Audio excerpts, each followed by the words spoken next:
Hi everyone, welcome back to my YouTube channel Manu Ishu ACCA classes. So in this video, I will be dealing the rest of the question that's from the introduction of financial reporting.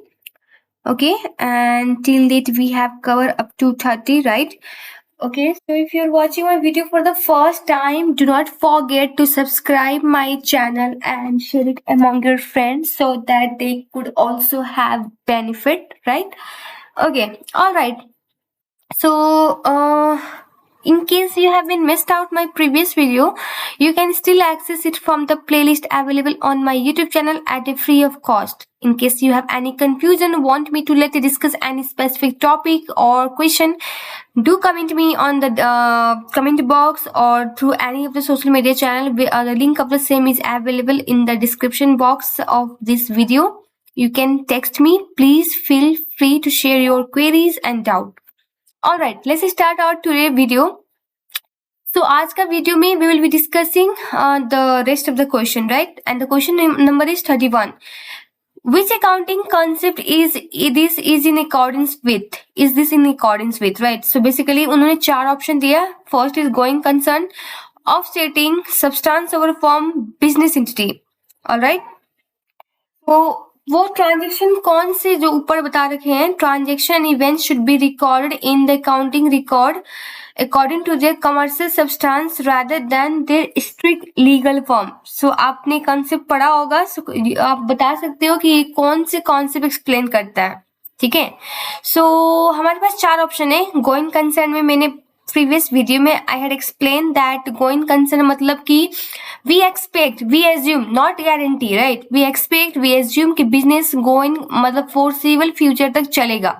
ठीक है, अभी बंद नहीं होगा immediate, ये सोच के हम लोग अकाउंट्स प्रिपेयर करते हैं. ऑफसेटिंग, ये ऑफसेटिंग का मुझे चेक करना पड़ेगा बिकॉज फर्स्ट टाइम सुन रही हूँ ऐसा terms. Let me check it out through the Google, then I will get back to you. And third है हमारा substance over form. I think offsetting में आई थिंक वो जो हम लोग एसेट लायबिलिटी को ऑफसेट करने वाली बात आ रही होगी. मुझे एक बार चेक करना ही होगा. Just let me check.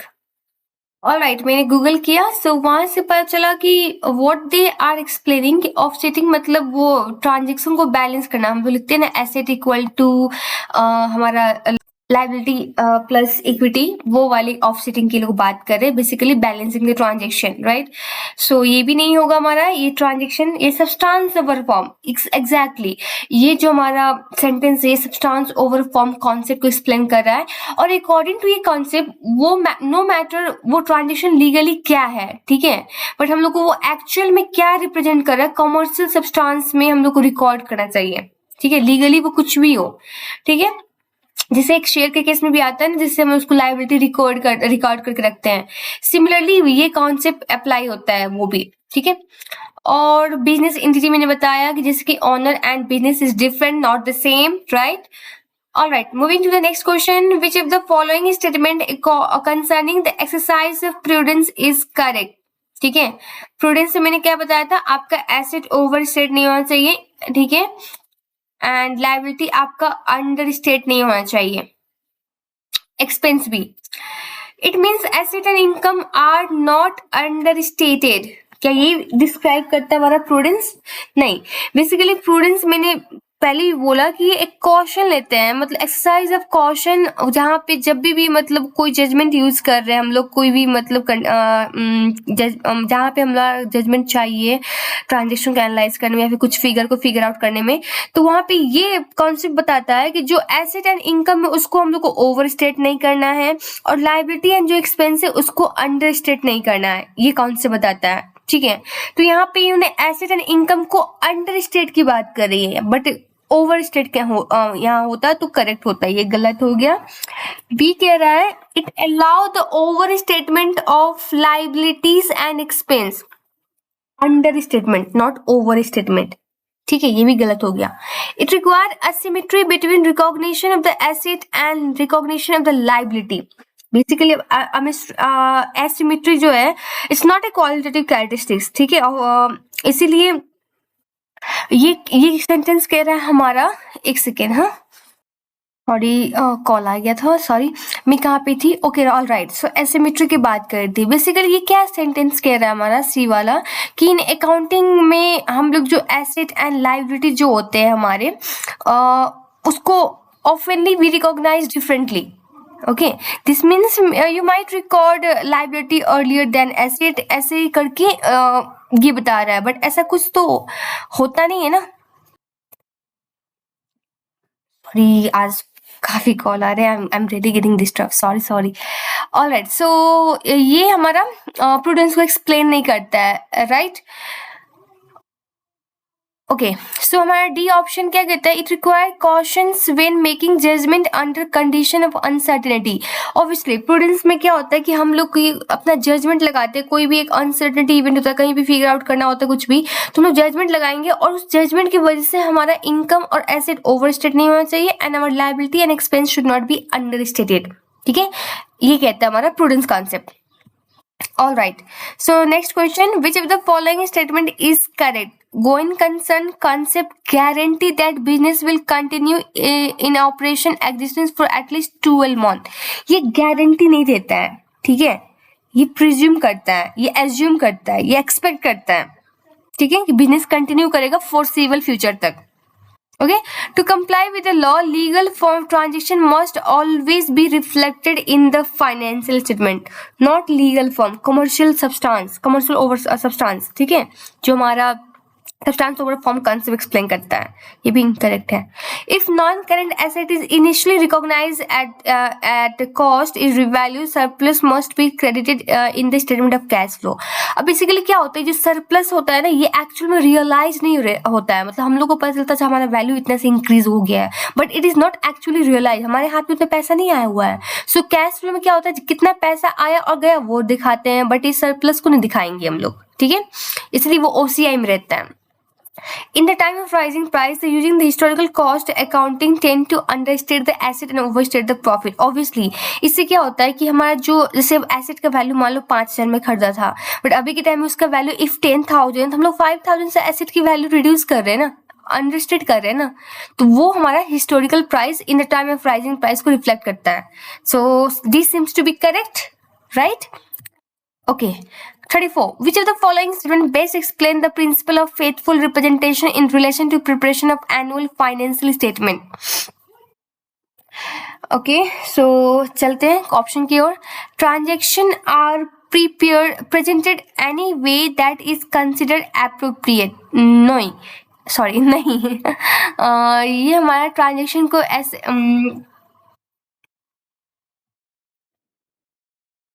तो बेसिकली हमारा ऑप्शन ए के अकॉर्डिंग क्या हो रहा है ना, कि यहाँ पे आपका क्या कह रहा है कि transaction are presented any way that is considered appropriate.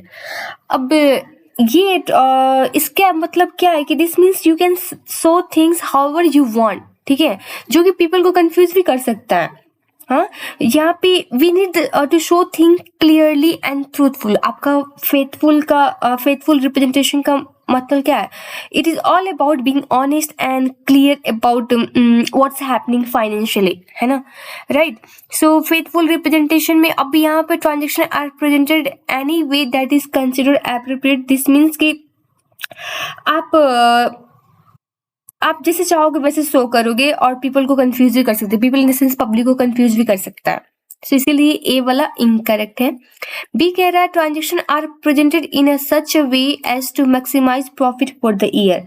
Again ये आप सिर्फ फोकस कर रहे हो हाई प्रॉफिट पे, which can make the situation look better than what actually is going on, है ना। सो हम लोग को ट्रू फाइनेंशियल सिचुएशन दिखाना होता है, not just a profit. Loss में तो लॉस ही दिखाएंगे ना, है ना। So that's why it's incorrect.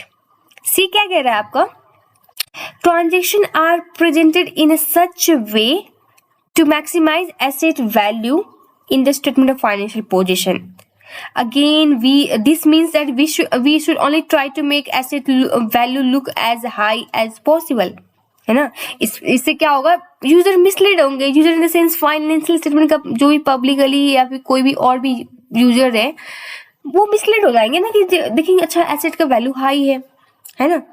तो हम लोग को फेथफुल रिप्रेजेंटेशन मीन्स हम लोग को ट्रांजेक्शन को या फिर जो यहाँ पे एसेट की बात की है, we need to present the asset honestly and accurately, ठीक है। सो ये भी इनकरेक्ट हो गया। अब डी कहता है transaction are presented to reflect the commercial substance of the transaction rather than legal form. अब ये सब्सटेंस ओवर फॉर्म कॉन्सेप्ट को एक्सप्लेन कर रहा है। This means that we should show the real meaning of transaction, not just how they look on the paper. Legally वो कुछ भी हो, बट रियलिटी में एक्चुअल में वो क्या है वो दिखाना पड़ता है। So this is what about the faithful representation, ठीक है। इसलिए हमारा डी करेक्ट है। आई होप क्लियर होगा, है ना। नेक्स्ट क्वेश्चन की ओर चलते हैं। Question number is 35। Which accounting concept require non current asset to be value at cost less accumulated depreciation rather than the enforce saleable value, ठीक है। कौन से कॉन्सेप्ट के अकॉर्डिंग हम लोग एसेट को वैल्यू को कॉस्ट लेस एक्यूमुलेटेड डेप्रिसिएशन करके दिखाते हैं, ये क्वेश्चन पूछ रहा है। ओके, सो पहला है प्रूडेंस। प्रूडेंस में क्या कहता है हमारा, हम लोग को एसेट को ओवरस्टेट नहीं करना है, एसेट एंड इनकम को, एंड एसेट एंड इनकम, हाँ, एक्सपेंस एंड लायबिलिटी को अंडरस्टेट नहीं करना है ना। तो प्रूडेंस कॉन्सेप्ट के अकॉर्डिंग हम लोग को एसेट को ओवरस्टेट नहीं करना है, राइट। बट यहाँ पे हम लोग कॉस्ट लेस एक्यूमुलेटेड डेप्रिसिएशन कर रहे हैं ना, है ना, तो इसका उससे कोई रिलेशन ही नहीं बनता है। अब सिमिलरली अगर हम लोग रिलेवेंस वाले की बात करें यहाँ पे, तो रिलेवेंस कॉन्सेप्ट के अकॉर्डिंग क्या कहता है कि बेसिकली दिस कॉन्सेप्ट फोकस करता है ऑन प्रोवाइडिंग इंफॉर्मेशन जो यूजफुल हो यूजर को डिसीजन मेकिंग में। ये तो इंडिकेट नहीं करता है कि आपको एसेट को कैसे वैल्यू करना है, क्यों वैल्यू करना है, ऐसे तो कुछ नहीं बताता है ना। तो ये भी तो कहीं ना कहीं लिंक नहीं हो रहा है। कंपैरेबिलिटी की बात करें, ये मतलब इंश्योर करता है कि आपका financial statement can be comparable across period, है ना, और किसी और एंटिटी के साथ। बट ये आपका डायरेक्टली एसेट वैल्यूएशन से कोई लिंक ही नहीं बनता है। अब गोइंग कंसर्न की बात करें, गोइंग कंसर्न क्या बोलता है कि बिजनेस हमारा will continue for the foreseeable future, right, है ना, and will not be force to sell asset in the near term. हम लोग अभी एसेट को बेचेंगे भी नहीं, वो एसेट को यूज करके हम लोग बिजनेस को कंटिन्यू करेंगे, ठीक है। अब इस एजम्पशन से क्या हुआ कि नॉन करेंट एसेट्स, अब ये हमारा जो नॉन करेंट एसेट्स क्या हुआ कि are recorded at their cost less accumulated depreciation. क्यों? क्योंकि ये क्या रिफ्लेक्ट करता है आपका, मतलब ऐसे क्यों रिकॉर्ड कर रहे हैं हम लोग, because this reflect the ongoing use and value of this assets in the business, है ना, rather than their current market value which could be lower, है ना, if asset were sold under distress, और मतलब फोर्सफुली सेल करे तभी भी, right, इसलिए गोइंग कंसर्न एप्लीकेबल होगा। आई नो कि मोस्ट ऑफ ने ए पे लगाया होगा, बट ऐसे हम लोग को इसलिए बोलते हैं एसीसी है, सारे ऑप्शन बिना चेक किए यू कांट मतलब कंक्लूड कि अच्छा ये आंसर मिल गया, बाकी को छोड़ देते हैं, राइट। आई होप क्लियर हो। इन केस कंफ्यूजन मुझे बताना, I will try to explain in other way. अब नेक्स्ट क्वेश्चन क्या है हमारा, identify whether each of the following characteristics is fundamental, qualitative characteristics और enhancing qualitative characteristics of useful financial information according to the IASB conceptual framework for financial reporting, ठीक है। अब मैंने बताया था कि दो फंडामेंटल आपका कैरेक्टरिस्टिक्स है, that is relevance and faithful representation, and बाकी इनहांसिंग में आता है विच इज CVTU, ठीक है। अगर अभी देखो ये चार ऑप्शन में से CTU तो है, ये CTU में आंख बंद करके टिक लगा दो इनहांसिंग, और फेथफुल आपका फंडामेंटल में आ जाएगा। Alright, okay, next. According to IASB conceptual framework for financial reporting are the following characteristics that enhance the usefulness of the financial information or not. अब enhancing हमारा कौन सा था, चार था, है कि नहीं, कौन सा, CVTU। अब यहाँ पे C और V तो है, CV obviously हमारा enhance करेगा, एंड बाकी दो relevance and faithful representation no, simple है ना। Okay, which of the following pairs of item are the two fundamental qualitative characteristics of useful information? Straightforward है आपका, relevance and faithful representation, है ना। 39. How should each of the following item be classified according to conceptual framework in the financial reporting? Again उसी को check कर रहा है. Fundamental में कौन जाएगा? It's very clear, faithful representation. और अगर CVTU TU मतलब अंडरस्टैंडेबिलिटी, वो हमारा इनहांसिंग में जाएगा. 40 number. Which two of the following are enhancing qualitative characteristics of financial information according to conceptual framework for financial reporting? Enhancing में क्या बोला था मैंने? CVTU. यहाँ पे क्या है? C और T है. So that will be your appropriate answer. Going concern तो concept है ना? और relevance हमारा fundamental है, right? 41. Which two of the following are the fundamental qualitative characteristics of the financial information according to the conceptual framework of financial reporting? एक चीज बता दो, जैसे यहाँ पे इन्होंने 2 बोल दिया, आपका एक राइट एक रॉन्ग हुआ, you will lose the full mark, आपको हाफ क्रेडिट नहीं मिलेगा. ठीक है. सो यहाँ पे इन्होंने फंडामेंटल पूछ रहा है. फंडामेंटल में क्या आता है? 2 आता है, रिलेवेंस एंड फेथफुल रिप्रेजेंटेशन. ठीक है. सो ये हो गया. Alright. Again, which of the following fundamental qualitative characteristics of financial information according to the conceptual framework? कौन सा हमारा? रिलेवेंस है, नॉट रिलायबिलिटी. ठीक है. रिलायबिलिटी पे टिक मत लगा देना आप लोग. सो बेसिकली हमारा फ्रेमवर्क आइडेंटिफाई करता है ना कि 2 फंडामेंटल है, that's relevance and faithful, and बाकी 4 इनहांसिंग वाला, CVTU. शॉर्टकट याद कर लो. 43. Which two of the following are enhancing qualitative characteristics? ये आई थिंक अब तो याद ही हो गया होगा आप लोग को, है ना. और एक चीज और याद रखिए, कैरेक्टरिस्टिक्स को कॉन्सेप्ट से मर्ज ना करें, मतलब आई मीन वर्डिंग पे ध्यान दें. जैसे यहाँ पे इन्होंने हिस्टोरिकल कॉस्ट, मटेरियलिटी, ये सब डाल रखा है. ये तो कॉस्टिंग का वो टाइप है, कैसे रिकॉर्ड करते हैं. ये मटेरियलिटी हमारा कॉन्सेप्ट में आता है ना. ये सब चीज भी फोकस करें, right. Okay. 44 number. Which of the following statement provide a definition of relevance? Information is relevance if it is a ability to influence the decision of the user. Obviously कोई भी information हमारे लिए relevant तब होगा जब हमारा वो decision making को हमारे को influence करेगा, है ना. तो A seems to be correct, लेकिन फिर भी बाकी पढ़ते हैं. Information is relevant if it would have had the ability to influence user had it been available. ये क्या बोला भाई? Information is relevant if it would have had the ability, उसके पास एबिलिटी है, to influence the user had it been available. ये तो मुझे चेकआउट करना पड़ेगा, यहाँ से क्या बोल रहे हैं, एक second, let me check out. अब देखा जाए तो ऑप्शन बी भी seems to be correct, but ये एक्चुअल डेफिनेशन को कवर नहीं किया. ये क्या कह रहा है कि certain information could influence decision if it had been available. But ये इसने क्या किया, एक्टिव डेफिनेशन जो है ना रिलेवेंस का, कि information that is available now and has ability to influence user current decision, है ना, जो कि हमारा ऑप्शन ए कवर कर रहा है, राइट. वो पार्ट इसने कवर नहीं किया. ठीक है. सो इसलिए ये वाला ऑप्शन भी हमारा आउट हो रहा है यहाँ पे. अब देखा जाए नेक्स्ट आपका ऑप्शन क्या कहता है. नेक्स्ट ऑप्शन कहता है information is relevant if it is available to be used. Information is relevant if it is available to be used. अब ये ऑप्शन क्या कहता है कि information is relevant if it is available to be used. But ability alone does not guarantee that information is useful और हमारा decision को impact करेगा, है ना. तो ये वाला भी हमारा इनकरेक्ट होता है. डी क्या कहता है, information is relevant if it is available immediately. तो बेसिकली ये ऑप्शन सजेस्ट कर रहा है कि relevance is based solely on immediately availability, I mean which is to, मतलब क्या बोलते हैं, एक नैरो हो गया कि मतलब information can be relevant regardless of how quickly it can be access, है ना. और वो क्या मैटर करता है कि हमारा ये डिसीजन को इन्फ्लुएंस कर सके, ये मैटर करता है. सो ये कंप्लीट डेफिनेशन नहीं होने की वजह से बाकी ऑप्शन आउट है, और इस तरह से भी इवैल्यूएट करना पड़ सकता है हम लोग को. ऑलराइट.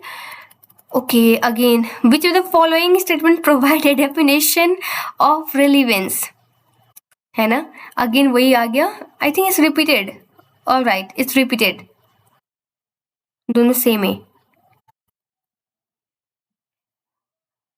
तो अब ऑप्शन भी सेम है ना, ऑप्शन भी चेक कर लो कि ऑप्शन तो डिफरेंट नहीं है ना। हाँ, ऑलमोस्ट सेम ही है आपका। ऑलराइट, तो नेक्स्ट क्वेश्चन पे चलते हैं। Which of the following statement provide a definition of faithful representation? ठीक है, so faithful representation of information means that it is presented according with a strict legal form. Legal form में हम लोग को जाना ही नहीं है, लीगल फॉर्म कुछ भी गए, बट वो एक्चुअल में ट्रांजेक्शन क्या रिप्रेजेंट करता है, एक्चुअल में है क्या, वो मैटर करता है।